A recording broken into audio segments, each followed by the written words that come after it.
Baiklah. Assalamualaikum warahmatullahi wabarakatuh. Waalaikumsalam warahmatullahi wabarakatuh. Alhamdulillah wa syukurillah wassalatu wassalamu ala rasulillah wala hawla wala quwata illa billah amma ba'd. Rabbi shrah li sadri wa yassir li amri wahlul 'uqdatam min lisani yafqahu qawli.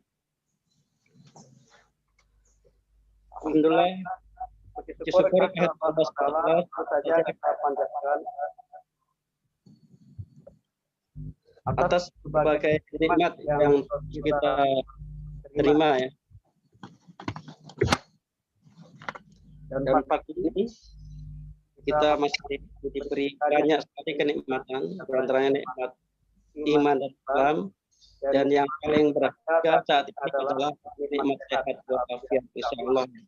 Dan meminta seluruh selamat Allah dijaga dari ketertularan wabah yang sedang melanda di seluruh dunia ini, tentunya dengan disiplin dan protokol kesehatan.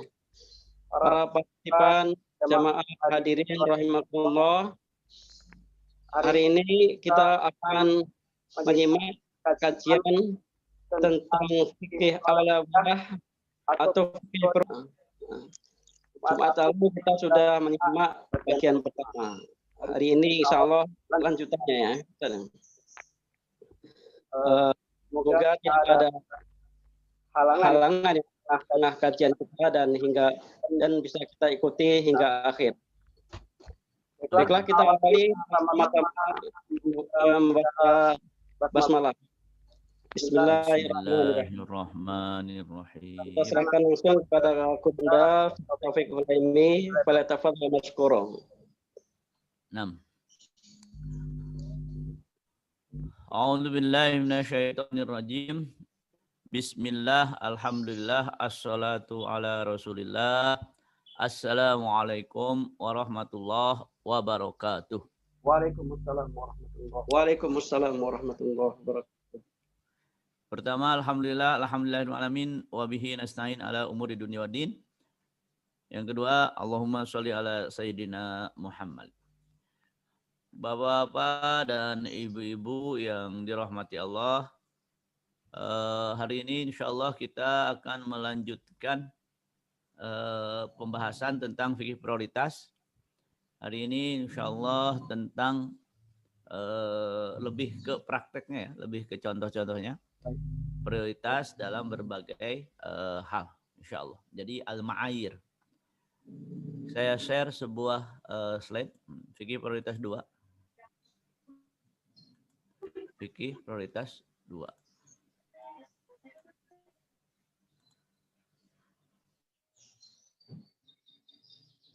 Maaf Ustaz, ke mute. 6.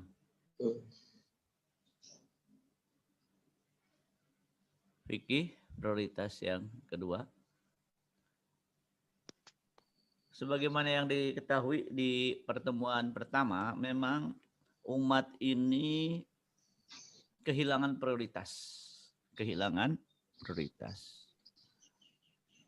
Walau alam, apakah memang umatnya ini yang tidak sadar atau ada pihak yang sengaja dengan ghazwul fikrinya membuat umat ini tidak sadar prioritas. Yang jelas ada realita di tengah masyarakat kita tidak punya prioritas.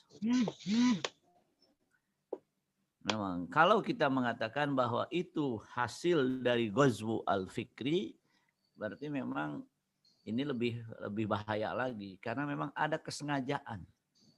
Ada pihak yang membiayai agar umat ini tidak paham Islam gitu. Disebut al-ghazwu al-fikri. Al-ghazwu al-fikri. Tidak sampai pemahaman Islam yang semestinya gitu. Nah, maka berat sekali menjelaskan pemahaman Islam di tengah adanya ghazwul fikri. Di antaranya fikih prioritas.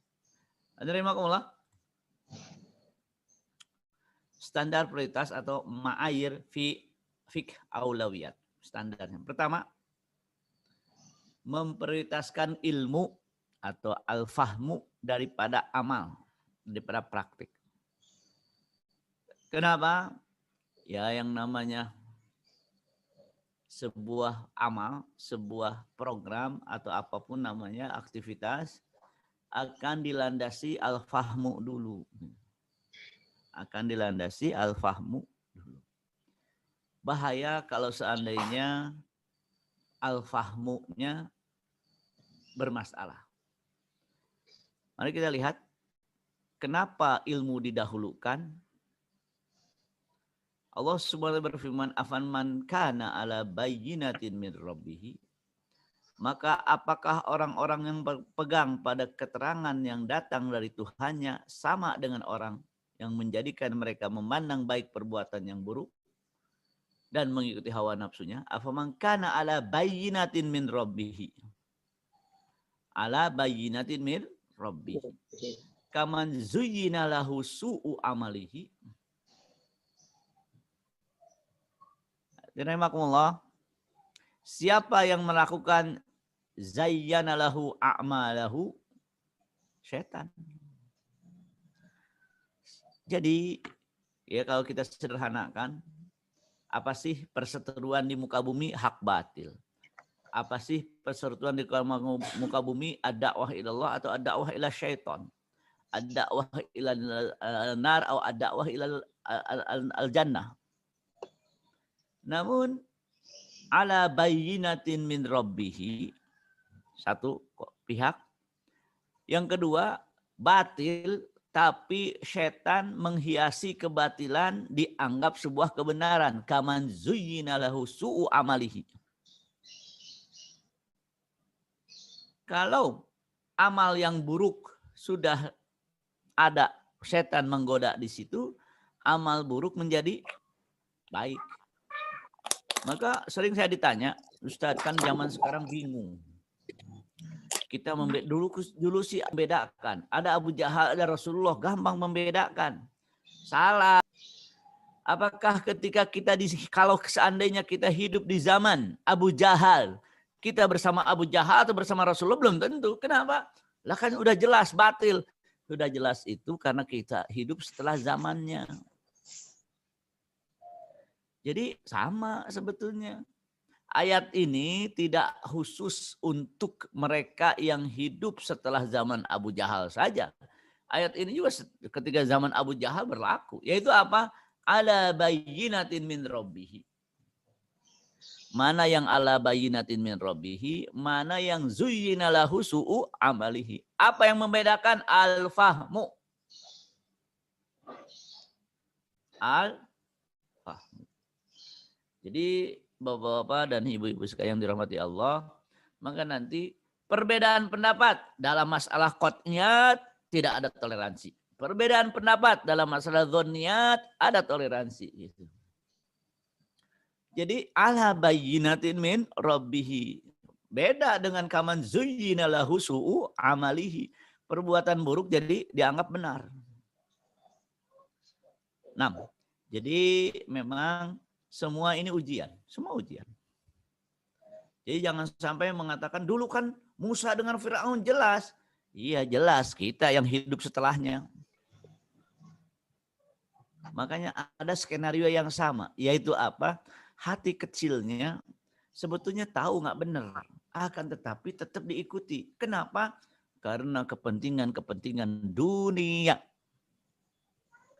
Emang Firaun nggak tahu bahwa itu batil? Tahu. Buktinya dia ngaku ketika Emang orang kafir nggak tahu itu batil? Tahu. Buktinya mereka ngaku juga kalau digiring ke neraka. Qalu alam ya'tikum nadhir. Dulu ada yang ngasih tahu nggak? Ada. Bala qad ja'ana nadhir fakadzabna wa qulna ma nazzalallahu min syai'in antum illa fi dhalalin kabir. Wa qalu, mereka ngaku walau kunna nasma'u wa naqilu ma kunna fi ashabis sa'ir. Jadi ada yang ala bayyinatin min rabbihi, ada yang kaman zuyyina lahu su'u amalihi. Bagaimana ilmu kita yang membimbing kepada ala bayyinatin min rabbihi. Ya di tengah Ghazul Fikri kita menjadi apa? Menjadi lebih berat lagi ya. Kemudian, ilmu membedakan antara shawab dan khoto dalam pendapat. Kalau shawab khoto mesti doniat ya. Sunnah dan bid'ah dalam ibadah jelas. Mana yang benar-benar bid'ah, mana yang sunnah, mana yang tidak dilakukan oleh Rasulullah tapi tidak bid'ah. Sah dan tidak sahnya muamalat, halal dan haram dalam aktivitas, baik dan buruk dalam akhlak, halal dan haram yang sepakat ya. Diterima atau ditolak dalam pertimbangan, penting dalam dan lebih penting dalam agenda kerja. Maka ada nemakumullah, ini penting kita mendahulukan ilmu sebelum al-amal. Bahaya bekerja tanpa ilmu. Ini Umar bin Abdul Aziz mengatakan bekerja tanpa ilmu, daya rusaknya lebih banyak daripada perbaikannya. Kita bahwa sebagian kaum muslimin memiliki ketakwaan, keikhlasan, dan semangat keislaman yang tinggi. Yang disayangkan adalah kurang memahami maqasid dan hakikat ad-din. Yang pernah kita bahas ya di beberapa kesempatan yang sebelumnya. Pokoknya hukum, laksanakan. Nah, hukum kan ada maqasid yang harus tercapai.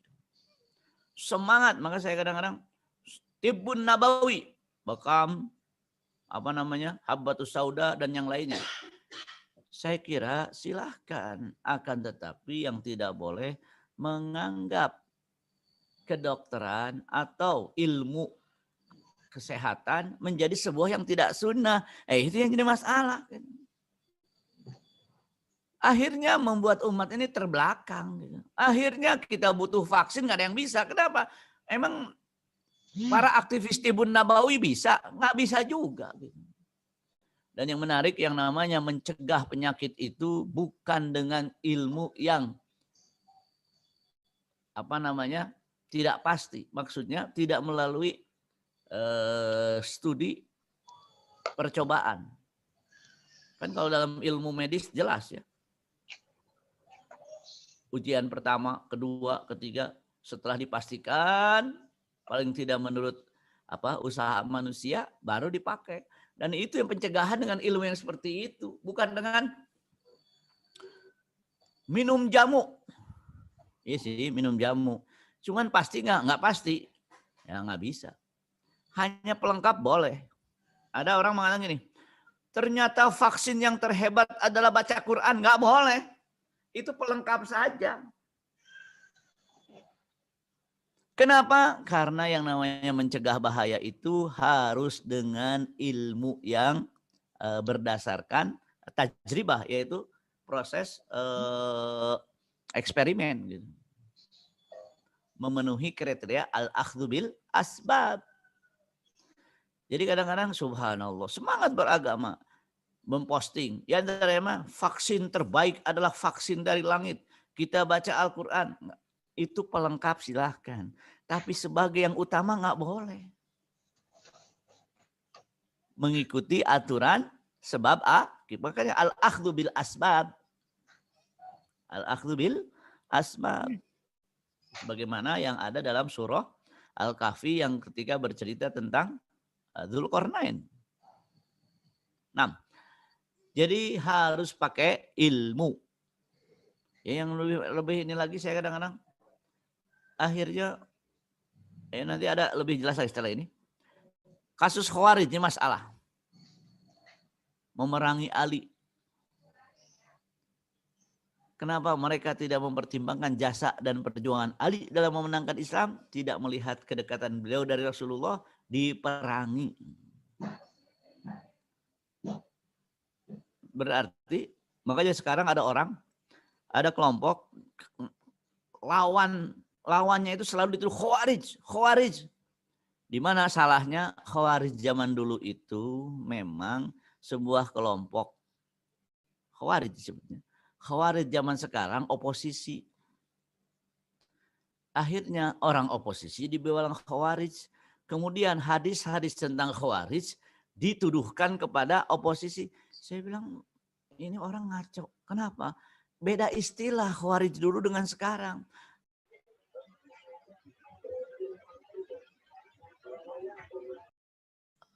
Afwan, mute lagi. Ya.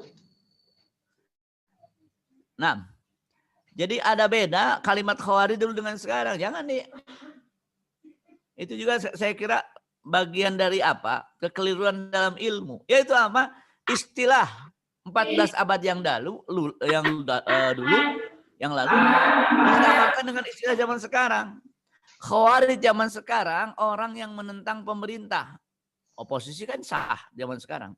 Dulu Khawarij maksudnya orang yang memerangi dan ingin menjatuhkan pemerintah. Disamakan ya, beda istilah. Beda istilah. Nah, makanya kata ketika mengalami perubahan tidak bisa kata tersebut disamakan maknanya. Nah, bahaya ilmu, bahaya tidak berilmu. Ini ada hadis panjang. Rasul bersabda, akan ada di akhir zaman sekelompok orang umurnya muda-muda.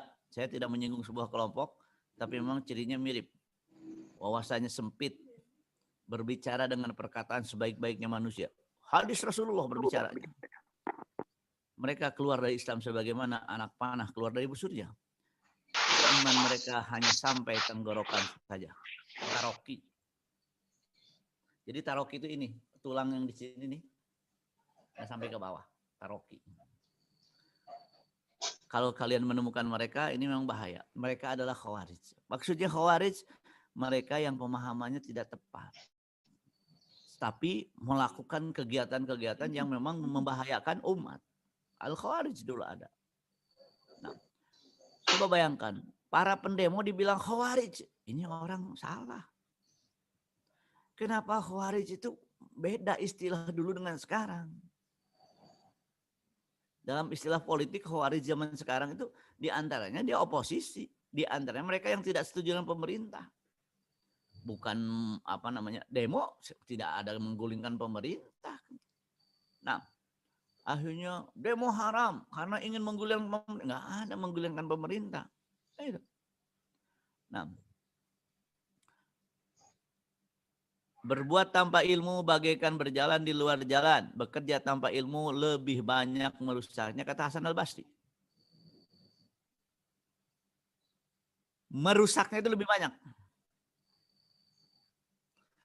Menurut siapa? Hasan al-Basri. Kemudian dari makulah saya singkat.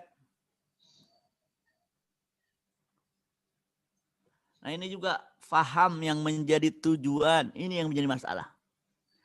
Faham yang menjadi tujuan. Falaula nafara min kulli firqatin minhum ta'ifah liyatafaqahu, bukan menghafal. Liyatafaqahu fid din wa liyunziru qaumahu idza raja'u ilaihim la'allahum yahdharun. Faham yang menjadi tujuan. Menghafal Quran sangat baik dan itu fenomena sangat baik sekali. Tapi lanjutkan. Karena yang jadi tujuan tuh faham. Man yuridillahu bihi khairan yufaqihu fid din. Bukan menjadikan mereka hafal, bukan.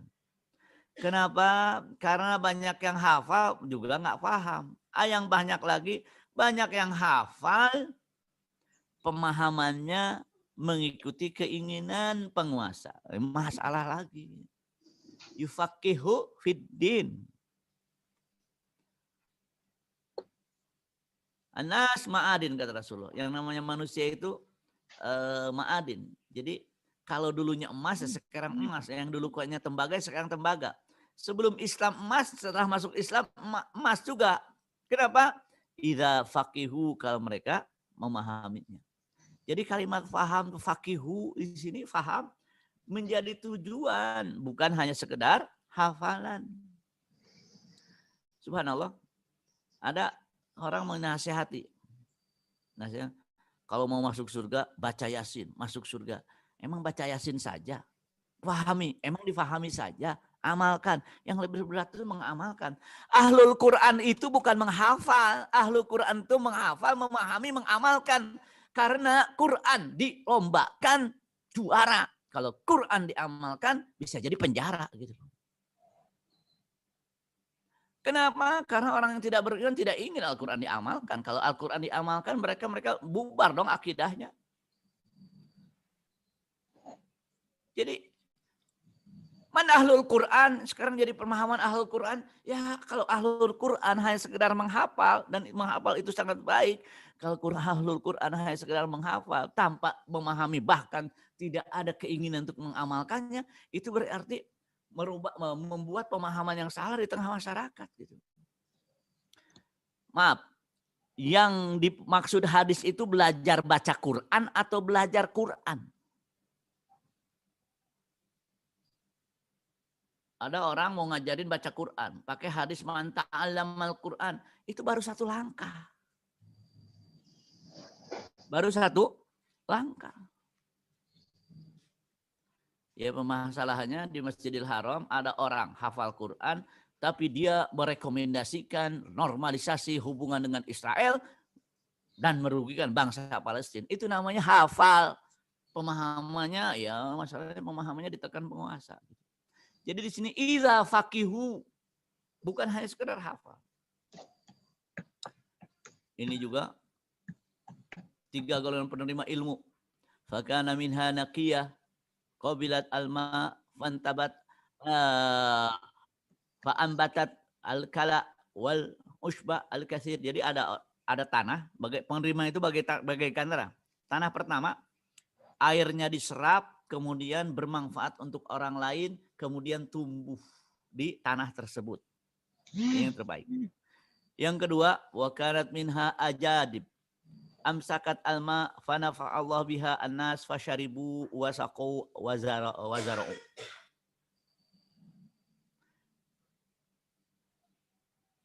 Jadi yang pertama hanya enggak menyimpan air, meresap, tumbuh, selesai. Ketika kering. Yang kedua menyimpan air. Bisa pada minum, bisa untuk bertanam. Yang ketiga,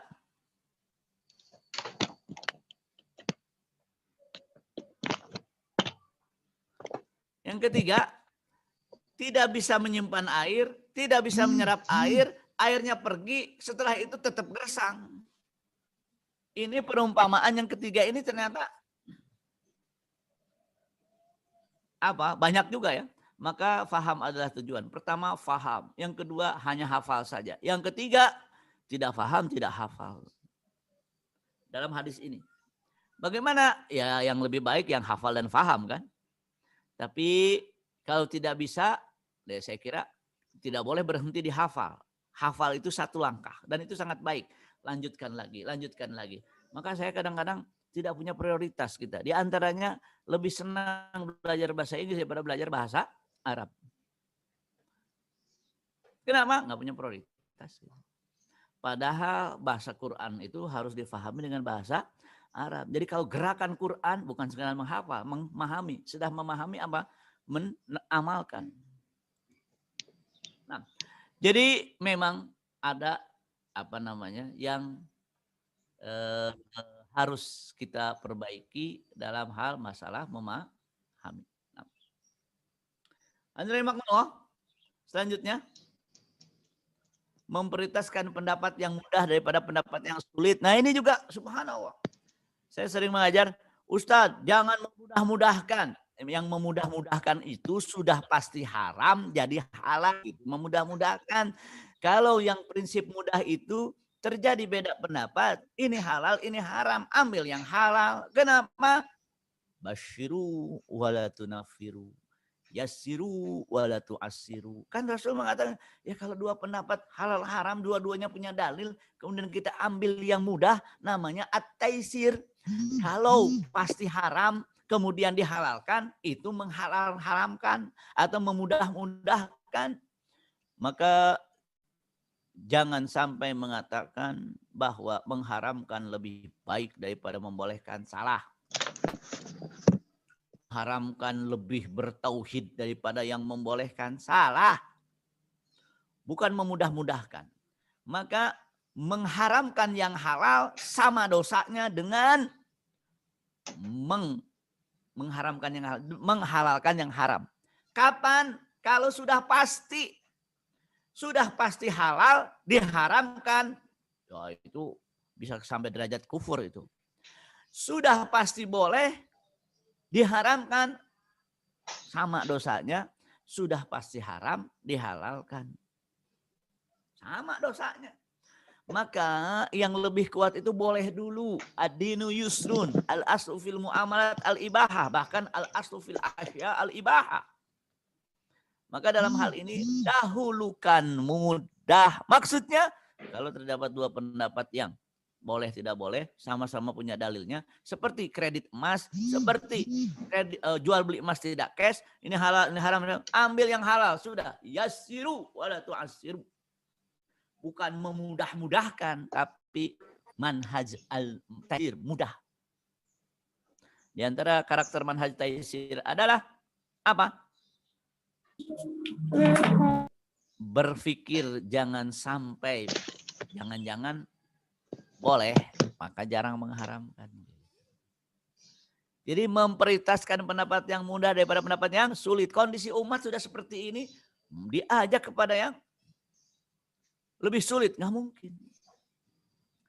Nah, kemudian selanjutnya lihat, keras beragama pada akhirnya akan membuat dia meninggalkan agama. Inna dina yusrun, agama itu mudah. Walan yushadda ad-dina ahadun illa ghalabah.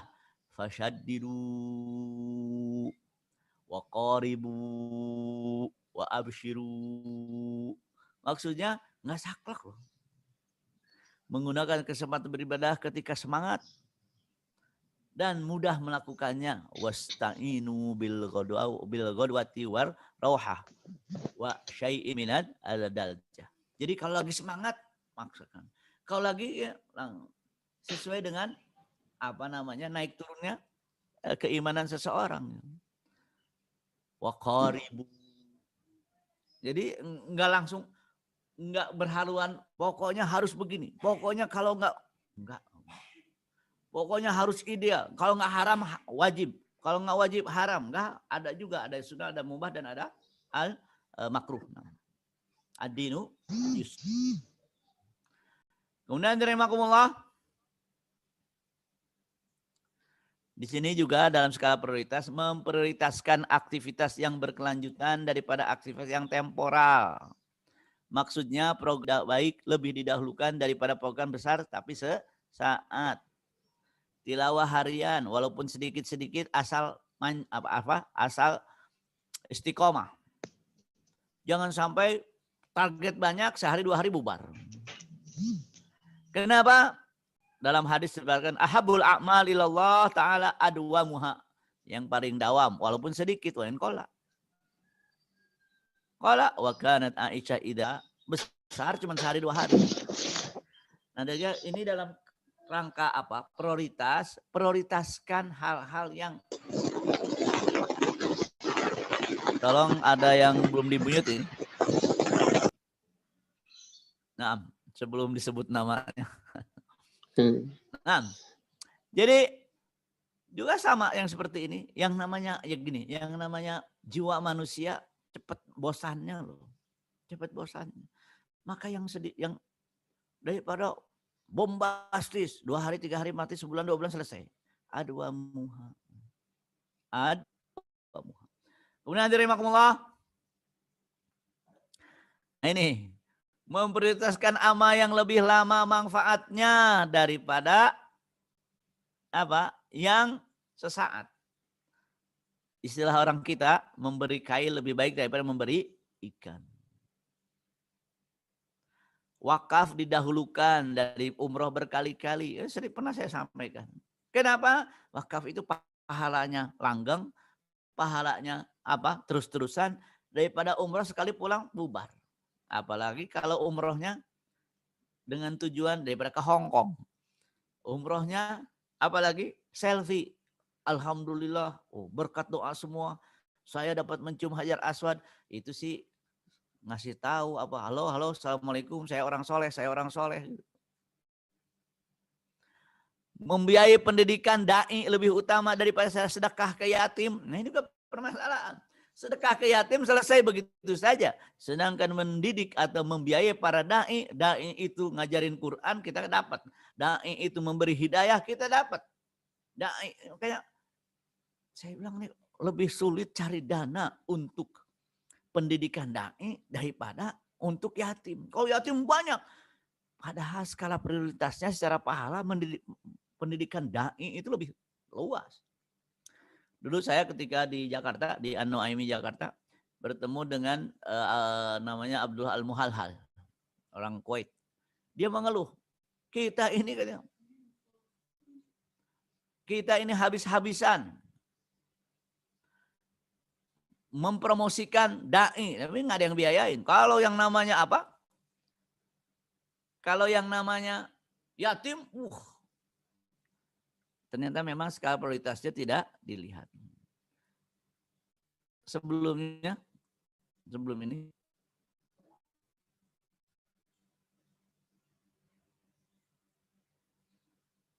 sebentar. Nah.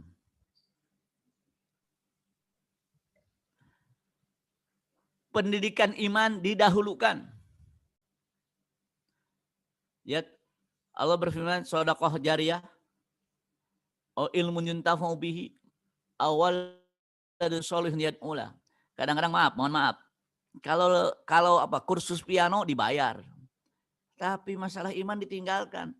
Kursus piano manfaatnya apa setelah meninggal? Nggak ada. Waladun sholihun yad'ula nggak ada. Iman didahulukan. Kenapa? Anak kan bermanfaat karena amal soleh, bukan karena amal yang lainnya. Maka dahulukan. Kursus sepak bola. Gimana sih? Mendingan ajarin anaknya sampai benar ngajinya, sampai ngerti keimanan, sehingga dia anak soleh, mendoakan orang tuanya.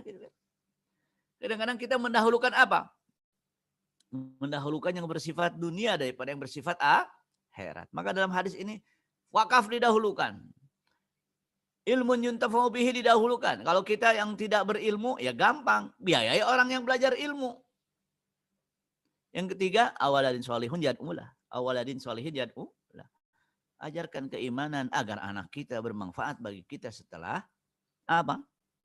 Kalaupun mereka jadi dokter yang beriman, dokternya jadi berpahala. Kalau mereka jadi apa? Jadi ahli komputer yang beriman sehingga manfaatnya bagi orang tuanya juga. Gitu. Dengan iman itu segala yang dunia menjadi akhirat semua itu.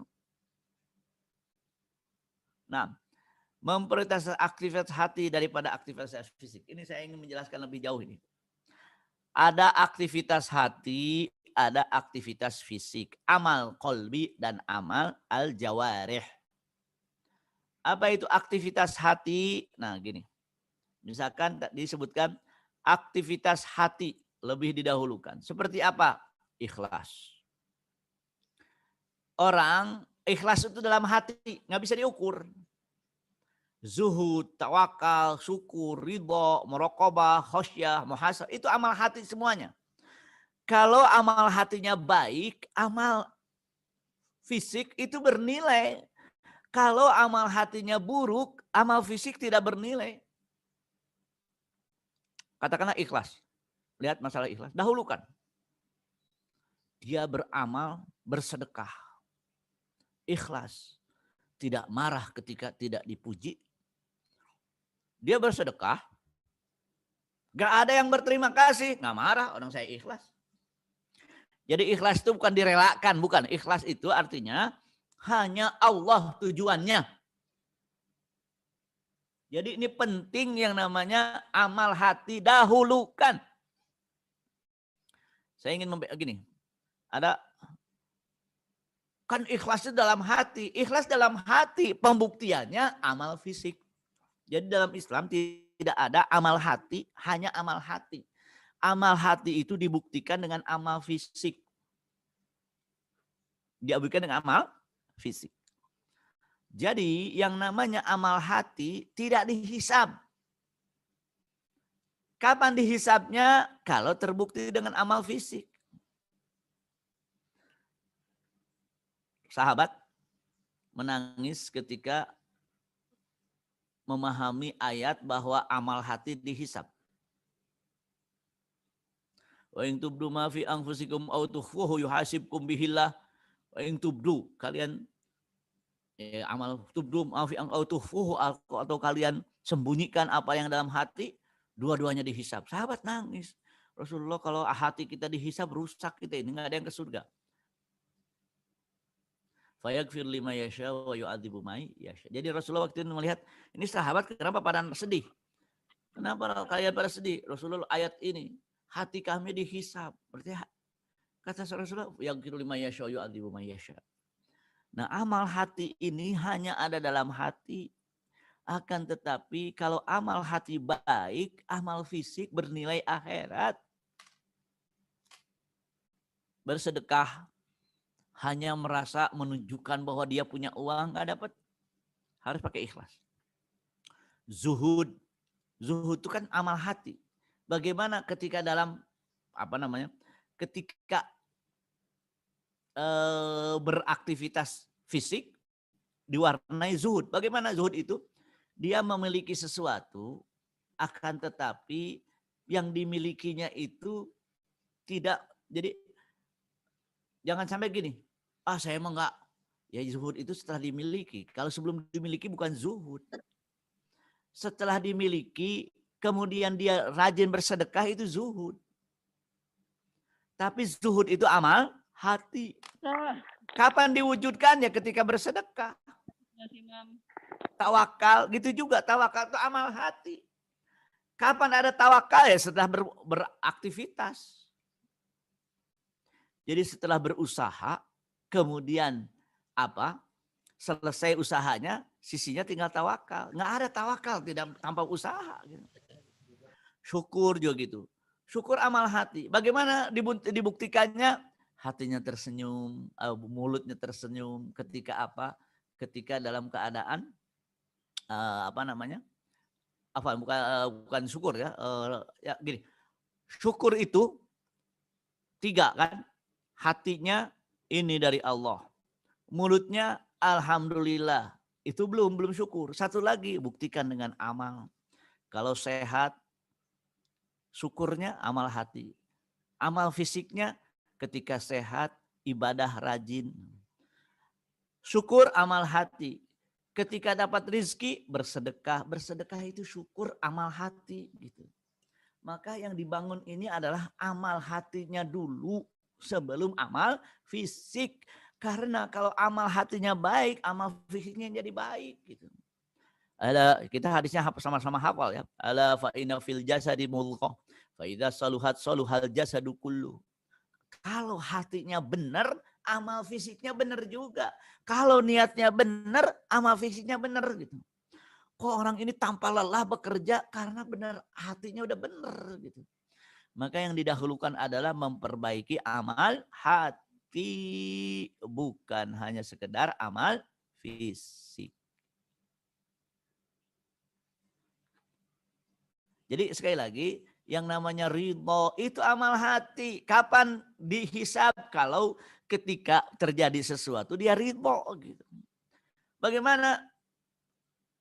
Misalkan gini, marah. Jangan marah. Gimana mau marah? Orang marah amal hati. Maksudnya jangan dirubah menjadi sebuah amal fisik. Gitu. Khosyah, takut sama Allah. Tapi nggak takut melakukan haram, nggak khosyah. Khosyah itu baru amal hati. Muhasabah itu baru amal hati. Kapan baru dinilai khosyah tidak khosyahnya? Fisik. Takwa itu amal hati. Kapan dinilai takwanya? Fisik. Ketika dia tambah taat, ketika dia tambah takut dengan haram, namanya takwa. Jangan sampai blunder. At-taqwa hahuna, takwa dalam hati. Takwa itu dibuktikan dengan amal. Takwa dibuktikan dengan amal. Maka kebiasaan memperbaiki program akhlak seseorang. Akhlak itu nilai. Ketika dilakukan namanya suluk. Namanya tingkah laku. Jadi akhlak itu nilainya. Ketika dilakukan budi pekerti, kalau nggak salah budi pekerti ya. Jadi kalau dalam bahasa Arab akhlak itu nilai dalam hati. Tadi ridho, syukur itu akhlak. Kemudian ketika diamalkan namanya suluk kalau bahasa Arab. Seluruh akhlak amal hati. Maka perbaiki amal hati, muhasabah. secara mungkin ya, bagi jamaah yang ingin mengikuti amal hati, saya ada sesi amal hati itu hari Sabtu ke-2 dan ke-4 ya. Dengan Bapak Dr. Askaria, beliau yang menjadi hostnya. Tapi yang dibahas diantaranya amal hati. Hari ini sudah sampai bab apa? Bab takwa. Bab takwa. Nah, masalah dengki, lihat. Kalau dengki amalnya jadi buruk. Kalau hasad amalnya jadi buruk. Kalau suudzon amalnya jadi buruk. Itu amal hati semua. Dan semuanya tidak dihisab kecuali kapan? Kalau dirubah menjadi amal fisik. Maka dahulukan amal hati, prioritaskan amal hati. Bahkan dalam kaidah sebutkan gini, betapa banyak amal besar menjadi kecil karena permasalahan hati. Betapa banyak amal kecil jadi besar karena masalah hati, di antaranya niat. Nih, ya. Coba bayangkan seorang masuk surga gara-gara ada pohon tumbang, kemudian diberesin supaya orang yang lewat tidak kesel, supaya orang yang lewat nyaman. Subhanallah. Subhanallah. Bagaimana kalau kita nyapu depan rumah dengan niat apa? Supaya orang yang lewat nyaman lewat tempat ini berpahala. Bagaimana seorang anggota DPR mengadvokasi perbaikan sebuah jalan dengan tujuan agar rakyat lewat jalan tersebut nyaman, ya lebih besar lagi pahalanya. Makanya amal hati, amal hati. Nah, jadi prioritaskanlah amal hati. Selanjutnya hadirin rahimakumullah,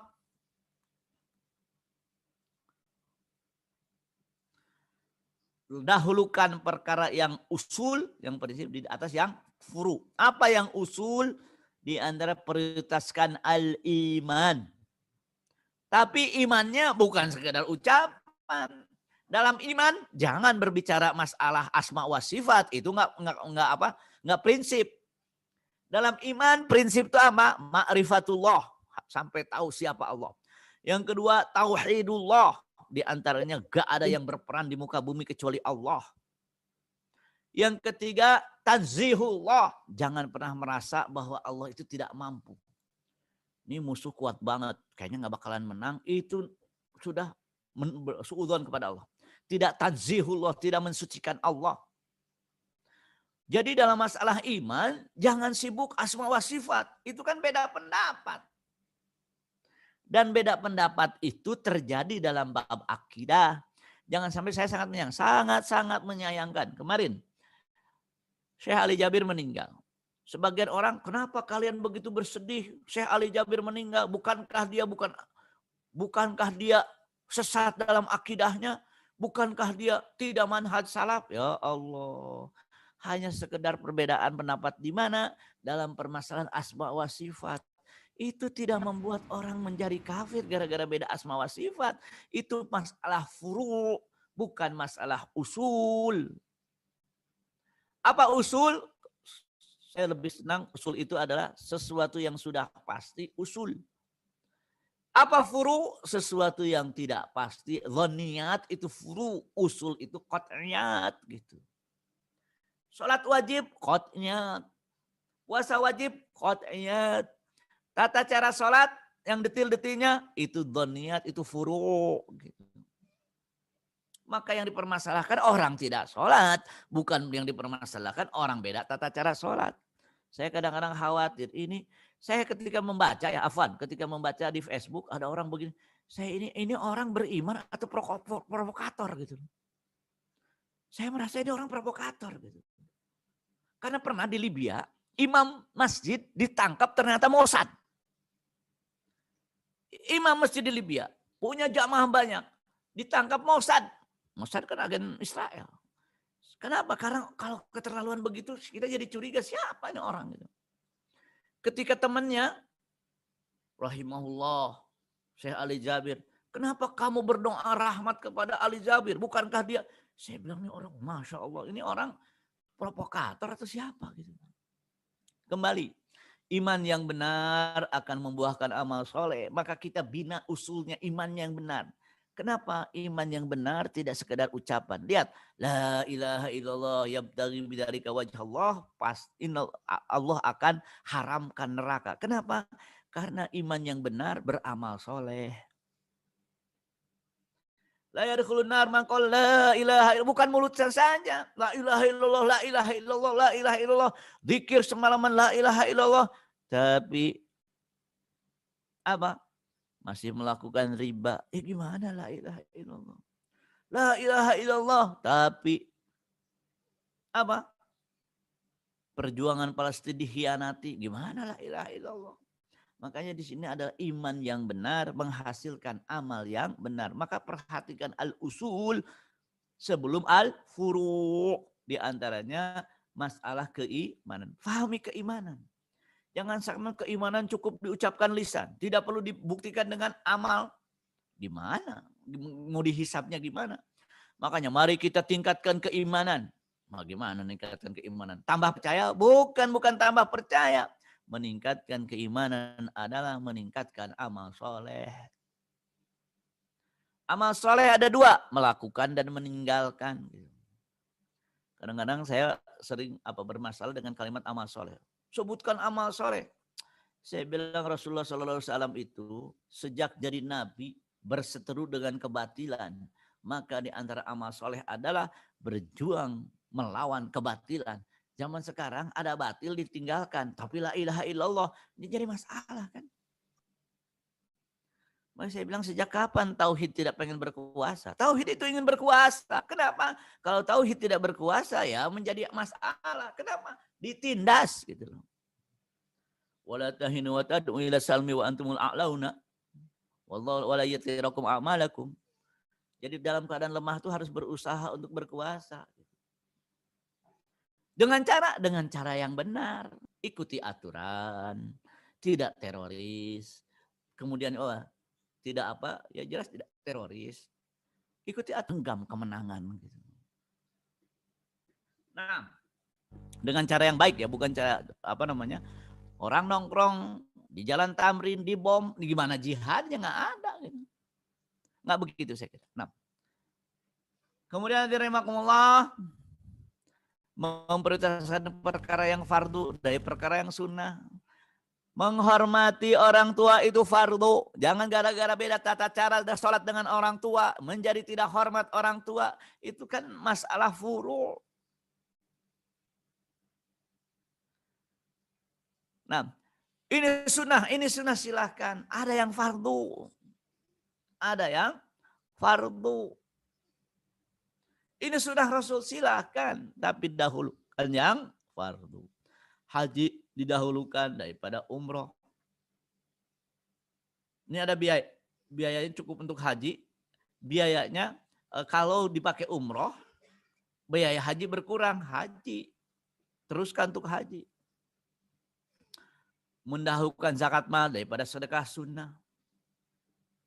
Jadi ada kadang-kadang dalam posisi yang sudah sampai derajat fardu akan tetapi didahulukan yang sunnah.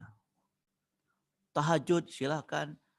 Mana yang lebih baik? Rajin tahajud tapi rajin riba atau tidak riba tidak tahajud? Tidak riba tidak tahajud. Kalau bisa tahajud dan tidak riba gitu. Nah, jadi ada pernyataan misalnya orang ini tidak pakai jilbab tapi dia rajin tahajud. Pakai jilbab itu wajib. Tahajud itu sunnah, ya yang wajib duluan. Aja ada pernyataan subhanallah, apa katanya? Jangan suudzon, dia memang nggak pakai jilbab, tapi mungkin rajin tahajud. Lah kan ada yang fardu, ada yang sunnah, pakai jilbab mah fardu gitu. Nah, memprioritaskan hak manusia daripada hak Allah. Gini, hak manusia, kita dalam fikih itu hak manusia adalah hak Allah. Lihat, membayar utang lebih diutamakan daripada bersedekah. Kenapa? Membayar utang itu wajib loh. Membayar utang itu hak manusia. Hak manusia. Dahulukan hak manusia. Yang lebih besar dosa, yang lebih berat dosa mana? Dosa dengan manusia. Karena nggak bisa dimaafkan kecuali yang bersangkutan memaafkan. Kalau dengan Allah, Allah lebih Rahman, lebih Rahim, lebih mudah memaafkan manusia. Menzolimi itu hak manusia loh. Menggibah itu hak manusia loh.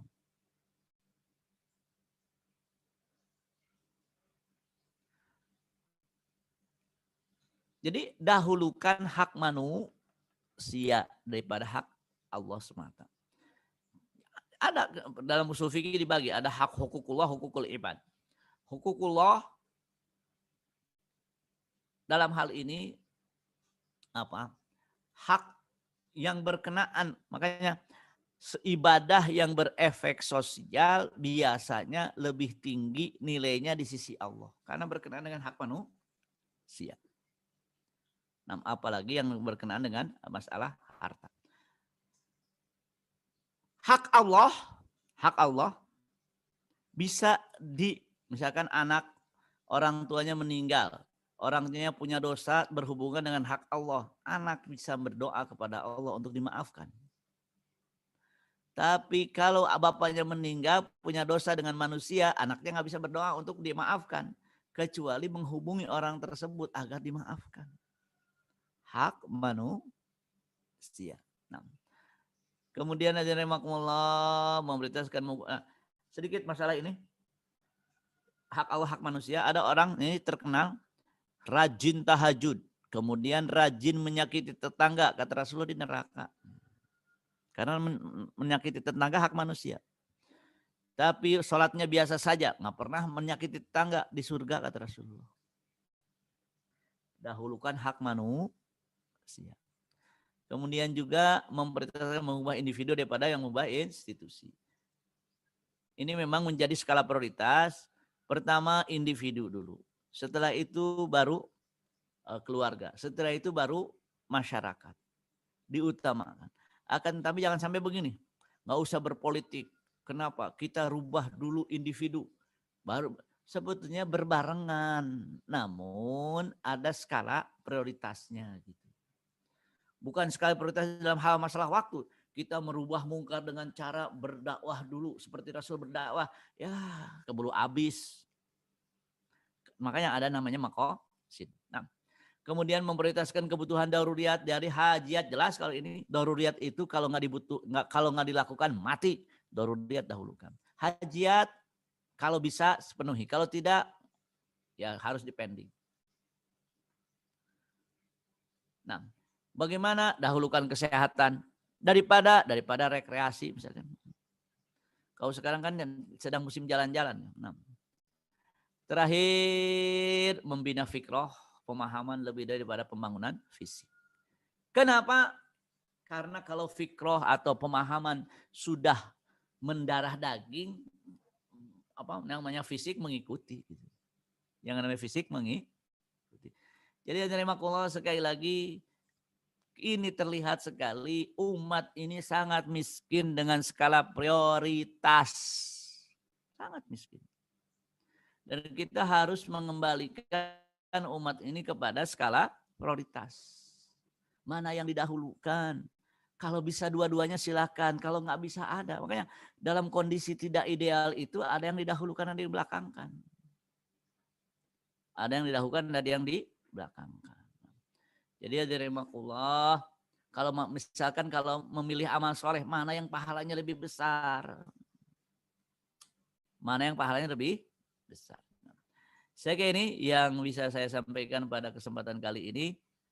Mudah-mudahan bisa saya sudah menyampaikan hak dari judul ini. Dan kalau ada pertanyaan silakan, mudah-mudahan bisa dijawab. Silakan. Jazakallah khairan Ustaz atas paparan fikih prioritas bagian 2. Apakah ini sudah selesai Ustaz? Saya kira sebenarnya panjang tapi saya anggap cukup aja itu selesai. Oh, inti sarinya aja Ustaz ya? Ya, insyaallah. Ya, baik. Ini udah ada beberapa pertanyaan melalui chat. Bagi yang ingin bertanya melalui lesan ya, secara lesan silahkan raise hand ya. Nanti akan kita beri waktu. Mudah-mudahan Ustadz waktunya leluasa. Saya bacakan dulu pertanyaan pertama. Assalamualaikum, mau bertanya, menyeimbangkan amal hati dan amal fisik kadang susah. Semisal kita tidak siap ditempatkan di mana saja oleh pimpinan karena kita merasa kapasitas kita tidak seperti yang diinginkan atasan. Sudah ada kejadian yang tidak diinginkan sehingga kita menolak. Namun atasan merasa kita mampu. Bagaimana menyikapi dengan benar, Ustaz? Sebetulnya gini, ada kalimat ada optimisme ya. Itu juga amal hati kan. Idza soluhal jasadu kulluh. Saya pernah mengalami hal yang sama. Tapi waktu itu saya berpikir, kalau hati kita baik, kita akan menghasilkan yang baik. Ya bismillah. Jadi yang dibangun dari hatinya dulu. Ada niat buruk nggak? Enggak. Niat baik. Bukankah Al-Quran hadis mengatakan kalau hatinya baik, amalnya akan baik, ya sudah mulai. Yang tidak baik adalah karena tidak mau menanggung resiko. Misalkan bekerja lebih serius, lebih mengurangi waktu istirahatnya. Nah ini masalah. Makanya ketika amal hati, hamasah itu ada dalam hati, fisik kita capek mengikutinya. Ketika amal hati sudah benar, sudah baik, ketika pemahaman sudah baik, apa yang terjadi? Fisik capek mengikutinya. Karena keinginan. Keinginan yang baik itu membuat kita apa? Fisik kita yang capek mengikutinya. Bagaimana kita menata amal hati itu tadi? Bagaimana sederhana gini, bagaimana kita menata hati ini ingin bahagia di akhirat? Sebenarnya sederhana saja. Karena itu begitu serius ada dalam diri kita, yang dilakukan fisik itu, akhirnya fisiknya yang kecapean. Oleh karena itu hadirin rahimakumullah, di sini memang penting sekali menata hati. Di sini yang harus ditata adalah masalah hatinya, jangan sampai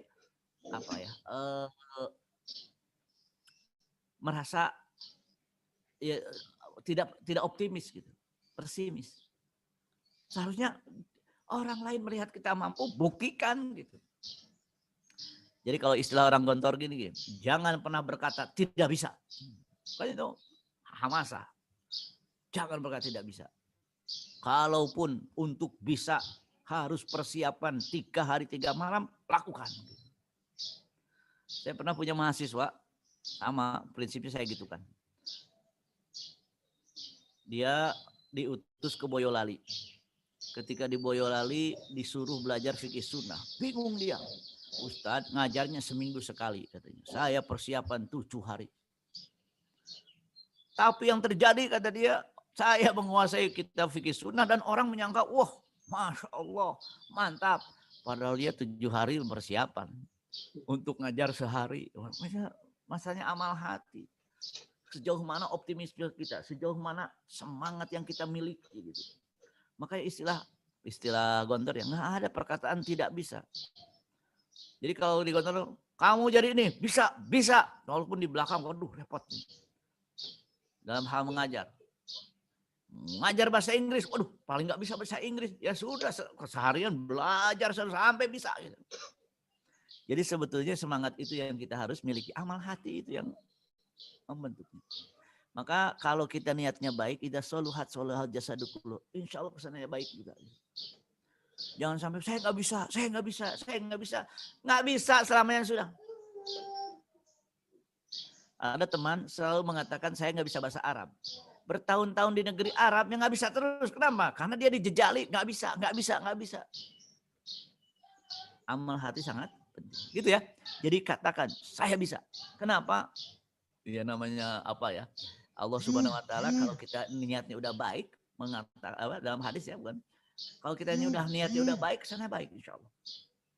Insya Allah. Mungkin ayatnya ini Ustaz, fattakullah wa yu'allimukumullah gitu Ustaz ya. Karena ada yang kebalik juga Ustaz. Oh ya? Ada yang dibalik. Yang nggak mutlak begitu sebetulnya. Nah. Jadi rasa optimisme itu harus kita miliki. Dilanjut pertanyaan berikutnya Ustaz ya. Ini ada 3 pertanyaan dari satu orang, Ibu Dahlia. Saya bacakan satu-satu Ustaz, karena temanya berbeda. Yang pertama, jika amalan hati tidak dihisab, apakah juga tidak tercatat dalam kitab catatan kita? Jika dibebaskan begitu, berarti kita dibebaskan untuk berpikir atau merasa apapun tanpa takut nanti ada akibatnya. Mohon jelaskan, Ustaz. Begini, dalam hadis disebutkan kalau seseorang berniat buruk, kemudian tidak diwujudkan, nggak ada apa-apa udah. Tapi rahmat Allah kalau seorang berniat baik, kemudian terhalang niat tersebut karena situasi yang tidak di bawah kendali dia, maka sudah dicatat amal soleh. Beda. Makanya tadi sebetulnya kapan dihisab kalau dibuktikan. Misalkan gini, niat apa? Ini kayaknya sederhana ya, sederhana. Saya misalkan, wah ini kalau duduk di jabatan itu nanti saya akan begini. Itu belum dicatat. Tapi ketika duduk di jabatan itu dan dilakukan, nah itu baru dicatat. Tapi kalau amal soleh, nanti malam saya niat tahajud. Kemudian karena kecapean ketiduran sampai subuh, itu sudah dicatat. Kan amal hati. Jadi rahmat Allah itu yang baik sudah dicatat duluan, walaupun tidak terlaksana. Tapi misalkan cuma niat doang, nggak ada niat melakukan, ya nggak dicatat. Nggak dicatat. Nggak dicatat. Jadi niat, betul-betul niat. Kalau ada kesempatan tidak terwujud karena dia sakit, misalkan saya niat apa? Puasa hari Senin, ternyata Seninnya sakit, dapat pahala sudah. Seperti yang kemarin di di Ramadan tahun lalu ya, sudah niat Ramadan begini. Ternyata COVID, nggak ada ke masjid, ya kan niatnya udah dapat. Nah, jadi niat buruk itu tidak dicatat kecuali dibuktikan. Nah, selanjutnya gini, jangan sampai kayak orang munafik, la ilaha illallah tapi tidak dibuktikan dengan amal soleh, ya nggak boleh. Nggak dicatat la ilaha illallahnya kalau seandainya tidak disebutkan. Tidak gini, Abu Thalib yakin betul Muhammad itu Rasulullah tapi tidak diucapkan. Itu kan jadi masalah. Jadi yang dihisab itu nih. Jadi masalahnya amal perbuatan diantaranya mulut. Maka orang sholat tidak bisa dikatakan sholat kalau mulutnya diem, mingkem. Nggak sholat. Tapi bismillahirrahmanirrahim. Ini dihisab. Makanya yang namanya bacaan itu terdengar sedikit oleh telinga. Itu udah amal fisik. Gitu. Sudah amal fisik. Misalkan gini, orang ini hitam banget, belum dihisab. Kemudian ketika lewat, alah hitam loh, kena. Jadi kan gini, kadang-kadang gini misalkan, pendek amat deh orang misalkan. Kalau masih di mulut, nggak di hati nggak. Tapi kalau diucapkan, maka jangan diucapkan. Diucapkan itu bahaya gitu. Yang namanya hati kan kalau nggak dibina menjadi jelek semua. Ini orang gemuk banget, diem. Ini orang tinggi banget. Kita ini kadang-kadang salah. Tinggi salah, kurus salah, ini salah. Padahal semuanya adalah kembali kepada ciptaan Allah. Nggak usah kita ini. Makanya. Jadi gitu ya. Mulut ini sudah amal hati. Ya namanya kita kadang-kadang mobil warna merah. Merah amat tuh mobil. Diem nggak usah diucapkan. Pas ketemu orang diucapkan jadi gitu. Suudzon misalkan. Sama amal hati. Jangan dibuktikan. Maka kata Rasulullah, la taghdab. Gimana Rasulullah? Yang namanya marah kan nggak bisa dikendalikan. Fala tuhaqqiq, jangan dibangun amal di atas marah gitu. Marah, diem, duduk sehingga tidak ada amal di atas marah. Marah, piring dilempar, itu dihisab itu. Itu. Nah, tapi marah akhirnya sedekah 20 juta, boleh kalau itu. Gitu ya. Jadi lisan itu amal fisik. Silakan yang lain. Pertanyaan kedua, Ustaz. Ada pendapat dalam melaksanakan ibadah kita perlu dipaksa. Bagaimana pendapat Ustaz? Namanya mujahadah. Mujahadah. Jadi sebetulnya kita perlu fikih setan. apapun yang membuat kita tidak mau melakukannya, katakan setan gitu. Itu fikih setan. Saya bikin fikih setan. Fikih jin. Jadi seluruh bisikan tidak melakukan baik namanya setan. Maka mujahadah, maka dipaksa. Mujahadah itu memang ada dalam hati, kemudian dilakukan dalam fisik. Mujahadah. Dalam mujahadah mengikop diri boleh kan? Ya betul, mujahadah. Ada seorang mengatakan 20 tahun saya memaksa diri untuk bertahajud. 20 tahun kemudian saya kecanduan tahajud. Ya kalau udah kecanduan nggak bisa nyaman kalau nggak sholat. Itu yang diinginkan. Nah tadi saya lupa masalah Abu Thalib. Abu Thalib itu kenapa? Karena mulutnya tidak mengucapkan. Coba kalau mengucapkan di surga. Kenapa? Kata Rasulullah, ucapkan la ilaha illallah Muhammad Rasulullah. Nanti saya yang urusannya sisa urusannya urusan saya. Enggak juga, ya sudah. Jadi lisan menjadi amal fisik. Amal fisik yang menjadi penentu. Makanya ijab kabul, kenapa ada ijab kabul? Untuk menunjukkan ridho. Ya, ridho kan nggak bisa diketahui. Hehehe, senyum dua-duanya. Nggak sah pernikahan walau senyum-senyum keduanya. Hadiahnya hebat. Mobil semua dihadiahkan. Nggak sah. Kapan sah? Mulut. Zawajtuka, qabiltu zawaja, selesai. Maka ada ijab dan kabul dengan mulut. Gitu ya, insya Allah. Ustaz, mengikop diri. Takwa. Jadi nggak merubah sesuatu yang asalnya sunnah menjadi wajib. Ustaz. Gini. Ya. Bedakan antara fatwa dan takwa. Kalau fatwa, sholat boleh. Itu takwa namanya. Jadi bedakan antara fatwa dan takwa. Nah. Berikutnya saja. Mana yang lebih prioritas, bersedekah kepada saudara dekat atau bersedekah melalui amal zakat dengan harapan infaknya lebih besar? Dengan harapan infaknya lebih besar. Gimana maksudnya nih? Ya jelas. Dampaknya mungkin.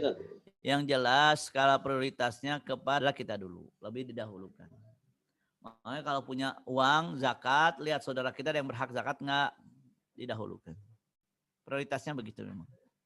Ini bagi-bagi saja. Kalau tidak ada, prioritaskan. Saudara kita. Karena itu kan menjadi apa? Ada nilai silaturahminya. Tidak hanya sekedar sedekah. Memang dalam fikih zakat didahulukan saudara kita. Dalam hadis disebutkan. Nah, gitu ya, insya Allah. Ustaz, prioritas mana antara orang tua yang ingin anak-anaknya tidak berjauhan dengan keinginan merantau dengan kemanfaatan lebih besar seperti kata-kata makan tidak makan asal kumpul atau nanti itu dilihat maslahatnya. Dilihat maslahah. Ini mirip gini. Bagaimana orang tua rindu di kampung ingin ketemu, tapi sedang COVID, mana yang didahulukan? Melanggar protokol kesehatan COVID atau tidak mengunjungi orang tua, itu mirip. Mirip lagi pertanyaan begini. Mana yang didahulukan, pulang kampung ketika asrul awakhir karena orang tua rindu atau terus apa atau beribadah di asrul awakhir gitu. Jadi ketika saya mengatakan nggak usah mudik, kenapa? Sayang sekali waktu 10 hari terakhir Ramadan. Masalahnya orang tua kita rindu di kampung ya. Kalau begitu mudiknya setelah Lebaran. Jadi begini, di sini ada lihat maslahat yang lebih besar mana.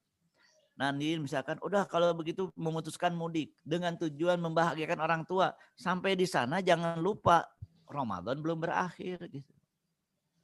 Jadi memang silahkan dilihat maslahat yang lebih besar yang mana. Namun amal hati nanti menentukan. Kenapa? Inamal a'malu binniyat. Saya ingin birrul walidain. Nah, sekarang bagaimana tinggal jauh atau dekat, lihat maslahatnya. Lihat maslahatnya. Maslahat yang lebih luas. Nah, jadi tidak sekedar birrul walidain. Tapi kalau orang tua mengatakan kamu tidak boleh jauh dari saya, tawakal Allah, jangan jauh dari orang tua. Karena apa? Karena taat kepada orang tua didahulukan. Selama tidak maksiat. Selama tidak maksiat. Misalkan kata orang tua, saya tidak mau kamu jadi apa? Kamu jadi profesi tertentu. Ini gimana? Sudah bahagiakan orang tua. Karena orang tua didahulukan. Silakan tadi ada yang raise hand, Bu Dede Sriatun ya. Enggak, ini Pak Ali Muhammad dulu. Silakan Pak Ali. Ya. Silakan di-unmute Pak Ali. Mana orangnya? Ya, tafadhol. Ya, benar. Sudah dengar, Pak? Ya, udah Pak, mendengar Pak Ali. Ya, Pak Ali silakan. Ya, Assalamualaikum Ustaz. Waalaikumsalam warahmatullahi wabarakatuh. Saya Ali Muhammad di Jakarta, tinggal di Jakarta. Barakallahu. Menarik sekali Ustaz mengenai kajian memprioritaskan prioritas ini karena jarang sekali di kajian-kajian dibahas masalah ini. Luar biasa ya. Barakallahu. Ya, Insya Allah. Mudah-mudahan bisa menginspirasi ulama-ulama lain mengajarkan ini Ustaz. Barakallahu. Ya. Ada satu pertanyaan mengenai si iblis, Ustaz. Iblis ini hamba Allah yang beriman. Dia bahkan berdialog dengan Allah, tapi tetap dianggap kafir, Ustaz. Jadi ada prioritas yang tidak dipenuhi oleh iblis ini, Ustaz. Nah. Ya, kira-kira apa, Ustaz, prioritasnya? Begini. Ya. Saya memang ada ya dalam slide itu fikih jin. Iblis. Siapa iblis? Jadi gini, dulu dunia itu diisi jin. Dunia diisi jin, kerjanya perang terus, saling bunuh. Makanya ketika Allah akan membuat manusia untuk tinggal di bumi, kata malaikat protes. Yang dulu aja saling bunuh, nanti yang sama juga kata malaikat kan. Ini jailun fil ardi khalifah qalu atajalu fiha may yufsidu fa yasfiku dima'ah nahnu nusabbihu disulakan. Kata Allah, saya lebih tahu apa yang dari kalian kan. Jadi dulu dunia ini diisi jin. Yang paling soleh namanya Azazil.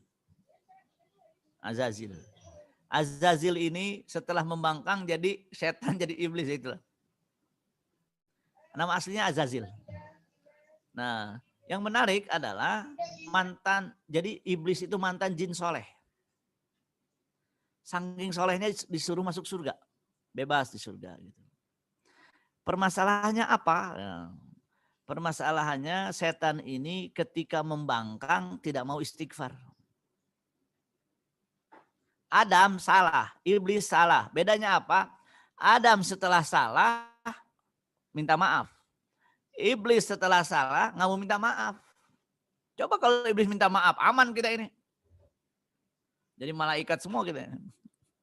Jadi memang dalam masalahnya di mana sih iblis ini ternyata lebih mendahulukan kepuasan dirinya sendiri daripada taat Allah. Pokoknya nggak mau saya. Jadi yang namanya mengikuti hawa nafsu ketika diprioritaskan pasti kesananya tidak taat Allah gitu. Nah, jadi apa sih yang tidak diprioritaskan? Coba dia mau saja tunduk dengan perintah Allah. Secara sederhana, apa sih masalah manusia? Sebetulnya manusia tidak mau memprioritaskan tunduk kepada Allah. Yang terjadi tunduk kepada hawa nafsunya. Siapa yang menggoda hawa nafsu? Setan. Karena setan itu tidak punya kemampuan untuk membuat manusia melakukan sesuatu. Kemampuan setan itu hanya untuk menggoda. Jadi ketika digoda, manusia yang melakukan, maka dihisab dia itu. Jadi kata saya adalah fala talumuni walumu anfusakum. Jangan salahkan saya, salahkan kalian kenapa mau. Jadi keputusan maunya itu siapa? Manusia sebetulnya. Tidak memprioritaskan Allah. Gitu Pak Ali Muhammad? Ya, baik. Paham tuh. Nah, barakallahu fikum. Cukup Pak Ali? Iya, cukup. Jadi ini sedikit masalah setan ya. Makanya tadi sebetulnya ada prioritas yang lebih luas lagi. Prioritas yang lebih luas itu bukan pendidikan akhlak. Pendidikan bahaya setan. sehebat apapun akhlaknya, kalau udah digoda setan hancur. Bukankah seorang Barsisoh yang ibadahnya hebat, tapi digoda setan habis ke neraka ujung-ujungnya. Bukankah Nahar Ar-Rahal Al-Unfuanin ketika Quran di Madinah, dan dia didai di Bani Hanifah, digoda setan justru orang murtad di tangannya. Jadi kalau godaan hawa nafsu itu cuma satu. Min syururi anfusina wa sayyiati amalia cuma satu, tapi hadis ayat tentang godaan setan begitu banyak. Kenapa ahli pendidikan tidak memprioritaskan dari godaan setan? Di antaranya ajarkan kita dan anak kita. Kenapa saya bilang kita dan anak kita? Kadang-kadang kita itu senang anak kita doa pendek hafal, kitanya nggak hafal. Kita dan anak kita menghafal doa-doa tersebut karena itu adalah perlindungan kita dari setan. Dalam hadis disebutkan, ketika masuk rumah tidak baca bismillah, setan ikut masuk. Ketika keluar rumah kita nggak bismillah, setan bisa buka rumah itu, bisa masuk ke rumah tersebut. Ketika kita tidak ada, maka doa-doa pendek itu melindungi. Ajari anak kita tentang bahaya setan itu sendiri. Nanti dalam fikih jin itu ada 4 sesi itu. Insya Allah nanti kita bahas ya. Insya Allah. Menarik. Gitu Pak Ali ya, kalau Pak Ali. Ya. Jika ada lagi yang mau bertanya secara lesan, adakah? Jika tidak ada, saya kira cukup Ustaz ya. Ada pertanyaan menarik Ustaz ini. Oh, boleh. Ada orang meninggal tapi jarang sholat, nggak pernah sholat. Begini, sebagai hukuman sosial, orang munafik itu boleh tidak disolatkan. Maka kan fardu kifayah cukup 2 orang gitu. Jadi orang mukmin nggak pernah sholat, sholatkan 2 orang sebagai kewajiban gugur fardu kifayah. Yang lainnya mendingan nggak usah. Ini nggak usah. Makanya Umar bin Khattab itu kalau mau nyolatkan niat dulu. Ada Hudzaifah mah. Kalau ada Hudzaifah dia sholatkan. Kenapa? Kalau nggak ada Hudzaifah jangan-jangan orang munafik. Jadi dulu ada ya, kami tidak menyolatkan munafik, benar. Tapi kami tidak menyolatkan si A, jangan. Jadi gini, kalau ada orang tidak pernah sholat, kemudian kita di grup di WA, jangan sholatin. Dia nggak pernah sholat, nggak boleh. Tapi kalau semua tahu dia nggak pernah sholat dan tanpa kesepakatan nggak ada yang nyolatin, ya itu nasib yang meninggal itu. Apa prinsipnya? Yang namanya mendoakan orang meninggal itu kita doakan masuk surga. Sedangkan yang meninggalnya nggak pengen masuk surga, ya gimana mau masuk surga? Yang meninggalnya nggak mau masuk surga, buktinya ya nggak mau sholat. Jadi nggak ada orang saya nggak mau surga. Kalau sekarang ada ya orang nggak mau masuk surga, ada.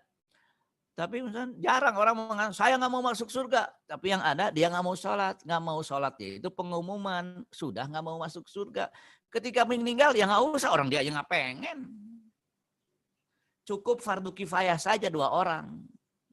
Tapi yang tidak boleh janjian juga. Oh kita nggak usah nyolatin, nggak boleh. Nah sekarang kan grup WA, besok grup BIP. Nah, karena sekarang kita sedang berusaha hijrah dari WhatsApp ya. Nah. Silakan. Saya kira ini ya. Ya, mudah-mudahan ini tidak ada lagi Ustaz.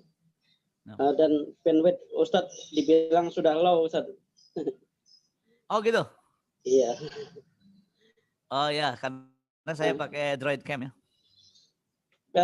Pekan depan temanya sudah fikih ma'alat Ustaz ya? Fikih ma'alat, ya kalau memang bisa insya Allah fikih ma'alat. Jadi prediksi ke depan. Kalau fikih prioritas sudah selesai ya? Dianggap selesai ya? Iya. Ada tinggal fikih ma'alat dengan fikih tanzil. Fikih ma'alat dengan fikih tanzil ya. Fikih tanzil juga penting karena kadang-kadang gini, menurut Al-Qur'annya jelas tapi dalam menilainya bagaimana gitu. Amal soleh jelas, tapi apa itu amal soleh? Yang masalahnya situ.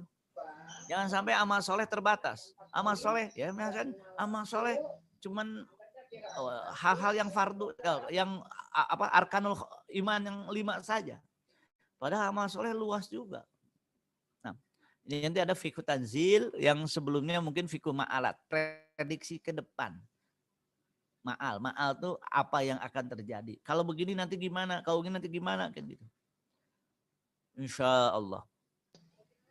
Baiklah, itulah tema-tema fikih yang sedang kita bahas ya, seri Manhajiyatul Ittihad. Ada beberapa tema yang sudah kita dapatkan ya, dan kita berkomitmen untuk memberikan sertifikat bagi para partisipan peserta yang mengikutinya secara rutin, baik lewat Zoom maupun dengan YouTube, dengan mengisi absen. Jadi insya Allah nanti ada sertifikat. Bagi yang ketinggalan bisa menyusul dengan mengikutinya di rekaman YouTube ya. Fadhalnya. Ustaz, sebagai penutup silakan closing statement dan doa Ustaz. Fadhal. Bapak-bapak dan ibu-ibu sekalian yang dirahmati Allah, kondisi kita jadi fikih wakil kita menunjukkan harus ada prioritas. Kalau semua bisa dilakukan silakan, tapi kita ada fikih prioritas. Ada yang didahulukan, ada yang dibelakangkan. Memang kondisinya adalah gini, sadar tidak sadar kita dalam kondisi dikuasai oleh orang tidak beriman. Yang berkuasa itu Donald Trump, Xi Jinping. Yang menguasai peradaban yang tidak beriman. Peradaban pengumbar syahwat gitu. Kita mengharamkan mereka melakukan gimana? Di sini perlu prioritas dalam kondisi sulit seperti ini, ada skala prioritas. Jangan sampai dalam kondisi begini pembahasannya kiamat, ngapain? Enggak prioritas. Umat lagi kayak begini mikirin kiamat gitu kan. Kiamat itu bukan mikirin kiamat, mah enggak ada talah apa yang kita persiapkan untuk kiamat gitu. Jadi enggak prioritas gitu. Jangan sampai prioritasnya yang penting saya laku, yang penting subscribernya banyak, yang penting pengikutnya banyak, bukan. Bagaimana kita menyadarkan umat untuk untuk berislam, untuk berharap, mendapatkan akhirat, mendapatkan surga, tapi dengan apa? Dengan ajaran yang benar. Gitu. Sekarang kan banyak bersedut, apalagi kita hidup di tengah Ghazwul Fikri yang begitu kuat. Gitu. Nah, oleh karena itu hadirin rahimakumullah, marilah kita berdoa kepada Allah Subhanahu wa taala. Memang kita dalam keadaan fitnah. Apa itu fitnah? Sulit dibedakan hak dan batil. Tapi mudah-mudahan Allah kuatkan iman kita sehingga kita tetap dalam mengikuti yang al-haq.